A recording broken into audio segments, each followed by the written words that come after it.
Hello friends, അപ്പോൾ ഇന്നത്തെ നമ്മുടെ വീഡിയോ എന്ന് പറയുന്നത് എൻ്റെ വീട് വരെ പോകുന്നൊരു യാത്ര കേട്ടോ. അങ്ങോട്ട് പോകുന്ന കുറച്ച് കാര്യങ്ങളും പിന്നെ എൻ്റെ വീട്ടിൽ കുറച്ച് വിശേഷങ്ങളും അങ്ങനെ കുറച്ച് കാര്യങ്ങൾ നിങ്ങളുമായിട്ട് പങ്കുവെക്കാനായിരുന്നു. അങ്ങനെയുള്ളൂ. അപ്പം ഞാൻ ഒറ്റയ്ക്കാണ് കേട്ടോ പോകുന്നത്. ചേട്ടൻ നല്ല പനിയായതുകൊണ്ട് ചേട്ടൻ വീഴുന്നില്ല, ഞാൻ മാത്രമേ പോകുന്നുള്ളൂ. അപ്പം വീട്ടിൽ പോയിട്ട് എൻ്റെ അമ്മയ്ക്ക് കുറച്ച് ഓപ്പറേഷൻ കഴിഞ്ഞിട്ടിരിക്കുമായിരുന്നു. അപ്പം അമ്മയ്ക്ക് കുറച്ച് ജോലികൾ ചെയ്യാൻ കുറച്ച് പാടുണ്ട്. അപ്പം നമ്മൾ അവിടെ ചെന്ന് അമ്മ കുറച്ചൊന്ന് ഹെൽപ്പ് ചെയ്ത് കൊടുക്കണം.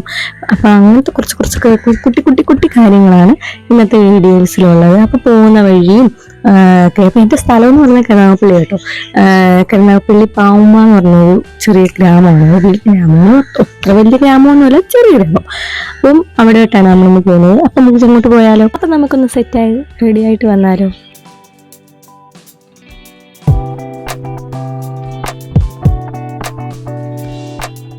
അങ്ങനെ റെഡിയായി സെറ്റായിട്ട് വീഡിയോ എടുത്ത് ഷോ കാണിച്ചുകൊണ്ട് നിന്നപ്പോഴാണ് ഒരു കാര്യം ശ്രദ്ധിച്ചത്. മുടി അഴിച്ചിട്ടുകൊണ്ട് പോയി കഴിഞ്ഞാൽ ബസ്സിന് പോകുമ്പോഴത്തേക്കും ഉള്ള മുടിയും കൂടെ പോയി കിട്ടും. അങ്ങനെ മുടിയെല്ലാം മാറ്റിക്കെട്ടി ചേട്ടൻ തന്നെ ബസ് കയറ്റി വിട്ടു. അങ്ങനെ ബസ് ഇരുന്ന് കുറേ നേരം കാഴ്ചയൊക്കെ കണ്ട് ആസ്വദിച്ച് ചെന്നപ്പോഴത്തേക്കും പെട്ടെന്ന് കരുനാഗപ്പള്ളി എത്തി. അങ്ങനെ കരുനാഗപ്പള്ളി ചെന്നിറങ്ങി അവിടുന്ന് പിന്നെ വേറെ ബസ് കയറിയാണ് ഞാൻ പാവമ്പയ്ക്ക് വന്നത്. അങ്ങനെ ഞാൻ പാവമ്പയ്ക്ക് വന്ന് മുടിയൊക്കെ ഇരിക്കുന്ന കോലം കണ്ടില്ലേ, അപ്പോൾ ബസ്സിനകത്ത് വന്ന് കഴിയുമ്പോഴത്തേക്കും ഒരു കോലം ആകും. അങ്ങനെ ഞാൻ വീടിൻ്റെ അടുത്തെത്തി കഴിഞ്ഞപ്പോൾ അമ്മ എന്നെ ഒന്ന് കോൾ ചെയ്തു, എവിടെ എത്തിയെന്ന് ചോദിക്കാൻ വേണ്ടി. ഞാൻ പറഞ്ഞു കരുനാഗപ്പള്ളി ഏതുള്ളൂ, ഇപ്പോഴെങ്കിലും വരത്തില്ലെന്ന്. ഒന്ന് ഞെട്ടിച്ച് കളഞ്ഞേക്കാന്ന് എഴുതിയിട്ടാണ് ഞാൻ അങ്ങനെ എഴുതി. വീടിൻ്റെ അകം ചെന്ന് തുറന്നു നോക്കിയപ്പോൾ അവിടെ അങ്ങ് ആവി എനക്കില്ല, ആരും കാണാനൊന്നും ഇല്ലായിരുന്നു. അങ്ങനെ തപ്പി ചെന്നപ്പോൾ അമ്മ അടുക്കളയിൽ എന്തോ ജോലി ചെയ്യുമായിരുന്നു, കൊഞ്ച് പൊളിക്കുമായിരുന്നു എന്ന് തോന്നുന്നു.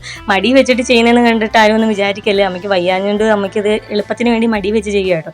അങ്ങനെ പിന്നെ അമ്മയോട് കുറേ കാര്യമൊക്കെ പറഞ്ഞിട്ട് ഡ്രസ്സൊക്കെ മാറി അമ്മയെ സഹായിക്കാനായിട്ട് അടുക്കളയിലിട്ട് കയറി. അമ്മ എന്നോട് പറഞ്ഞത് കുറച്ച് തേങ്ങ വറുത്തരച്ച് സ്റ്റോർ ചെയ്ത് വെക്കാൻ വേണ്ടിയിട്ടാട്ടോ. അപ്പോൾ ഞാൻ പൊളിച്ച് നോക്കിയപ്പോൾ എല്ലാം പച്ച തേങ്ങയായിരുന്നു. അപ്പം വെള്ളത്തിന് നല്ല ടേസ്റ്റൊക്കെ ഉണ്ടായിരുന്നു. അങ്ങനെ പിന്നെ തേങ്ങയെല്ലാം തിരുമ്മി ഒന്ന് അതിൻ്റെ വെള്ളം ഒന്ന് മാറാൻ വേണ്ടിയിട്ട് വെയിലത്തൊന്ന് ഉണക്കാൻ വെച്ച് ആ സമയം കൊണ്ട് നമുക്കൊന്ന് ഫുഡൊക്കെ കഴിക്കാമെന്ന് കരുതി. അങ്ങനെ അമ്മ വലുതായിട്ട് കറിയൊന്നും വെച്ചില്ല, അതിനകത്ത് ഒരു ചീരത്തോരനും മോരും ആ കൊഞ്ച് പൊളിച്ചത് റോസ്റ്റും ചെയ്ത് വെച്ചതേ ഉള്ളായിരുന്നു. പിന്നെ അതെല്ലാം കഴിച്ചിട്ട് അമ്മയോട് കുറച്ചു നേരം കാര്യം പറഞ്ഞിട്ട് തേങ്ങ ഇളക്കുന്ന പരിപാടി തുടങ്ങി. കുറേ നേരം ഇളക്കിയാണ് ഈ പരുവത്തിലാക്കിയത്. എനിക്ക് എപ്പോഴും അരയ്ക്കുമ്പോൾ ഇതേപോലെ കറക്റ്റായിട്ട് പേസ്റ്റ് ഒന്നും കിട്ടിയിട്ടൊന്നുമില്ല കേട്ടോ. രണ്ടാമത്തെ കേട്ടോ എനിക്ക് ഇങ്ങനെ പേസ്റ്റ് ആയിട്ട് കിട്ടുന്നത്. അങ്ങനെ പിന്നെ അമ്മയോട് ലാസ്റ്റ് കുറച്ചുകൂടെ കാര്യമൊക്കെ പറഞ്ഞ് ജോലിയൊക്കെ ചെയ്ത് കൊടുത്തതിന് ശേഷം ഞാൻ യാത്ര പറഞ്ഞ് വീണ്ടും കരുനാഗപ്പള്ളിയിൽ വന്നു. IVS ഞാൻ കരുനാഗപ്പള്ളി തന്നെയായിരുന്നു പഠിച്ചത് കേട്ടോ. പിന്നെ ഞാൻ ഇതുവരെ കഴിച്ചിട്ടില്ലാത്തൊരു സാധനമാണ് ഈ അവക്കാഡോ കേട്ടോ. അപ്പോൾ അതൊന്ന് ട്രൈ ചെയ്യാൻ വേണ്ടി അതും ഞാൻ കുറച്ച് വാങ്ങിച്ചായിരുന്നു. അങ്ങനെ നേരെ നടന്നപ്പോഴാണ് എൻ്റെ ഫേവറേറ്റ് സാധനമായ പാനിപ്പൂരി കണ്ടത്. ഇത് ഞാൻ എവിടെ കണ്ടാലും വാങ്ങിക്കും കേട്ടോ. ഞാൻ എപ്പോഴും മേടിക്കുന്ന സാധനമായതുകൊണ്ട് ഞാൻ അത് വാങ്ങിച്ച് കഴിച്ചു. അങ്ങനെ തിരിച്ച് ഞാൻ കൊല്ലത്തേർന്നു. ചേട്ടൻ വന്ന് എന്നെ പിക്ക് ചെയ്ത് അങ്ങനെ ഞങ്ങൾ വീട്ടിലെത്തി. അങ്ങനെ വീട്ടിൽ വന്ന് എൻ്റെ കോലമൊക്കെ നോക്കിയപ്പോഴത്തേക്കും ഒരു പരുവമായിട്ടുണ്ടായിരുന്നു. ഈ ചെറിയ കാര്യങ്ങളൊക്കെ വീഡിയോ ഒക്കെ നിന്ന് വെച്ചാൽ നമ്മുടെ ഒരു സന്തോഷത്തിന് വേണ്ടിയിട്ടോ. അപ്പോൾ ഇന്നത്തെ വീഡിയോ ഇത്രയേ ഉള്ളൂ. നമ്മുടെ ചാനൽ സപ്പോർട്ട് ചെയ്യണം. ബൈ.